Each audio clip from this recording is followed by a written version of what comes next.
Educational, informative, controversial content to keep you free. This is Radio for Freedom.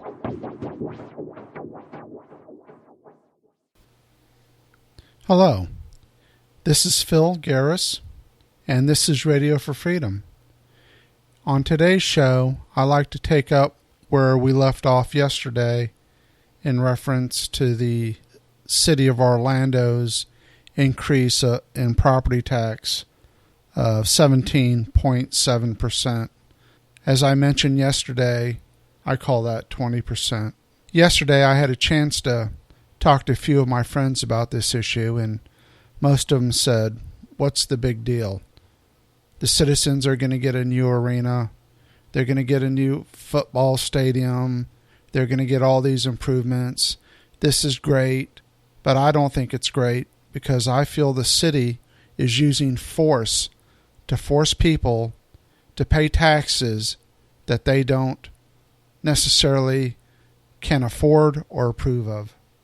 I was thinking about this, the form of taxation and what it really is. And to me, taxation seems to be a form of slavery. The city, municipality, local governments, or even the federal government forces you to pay a tax. For you to pay that tax, you have to engage in labor. You have to engage in work. So therefore, they are forcing you to work. There's a very interesting quote from a very famous Russian author. His name is Leo Tolstoy. You may have heard of him. He wrote War and Peace, and what I think is more importantly, he wrote Slavery of Our Times. And a quote by Leo Tolstoy is this: "The essence of all slavery consists in the taking the product of another's labor by force. It is immaterial whether this force be founded upon ownership of the slave or ownership of the money that he must get to live." Clearly, Tolstoy believed that forcing people to pay taxes is a form of slavery. He also believed in two other forms of slavery. One was land slavery, one was personal slavery, and the other was the taxation of labor. If the big hand of local, state, and federal government is kept to a minimum, your taxes would be kept to a minimum, and you would not be enslaved to pay taxes like what has happened in the city of Orlando, with a big hand of government reaching in your wallet and forcing you into slavery, forcing you to work additional hours to pay for an unjust tax. I said it yesterday, and I'll say it again today. This is not fair for rich team owners to benefit from taxpayers' money to earn more revenue. This has got to stop.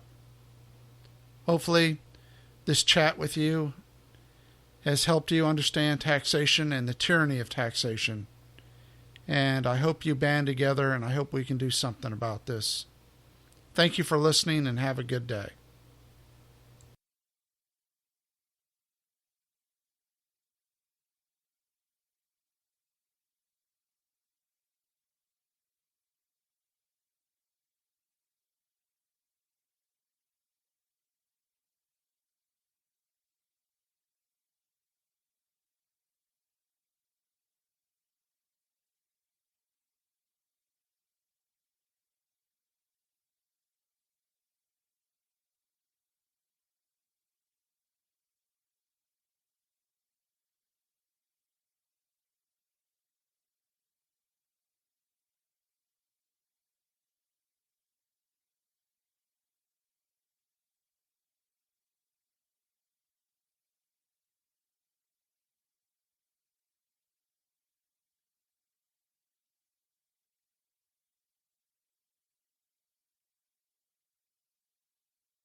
If the big hand of local, state, and federal government is kept to a minimum, your taxes would be kept to a minimum, and you would not be enslaved to pay taxes like what has happened in the city of Orlando, with a big hand of government reaching in your wallet and forcing you into slavery, forcing you to work additional hours to pay for an unjust tax.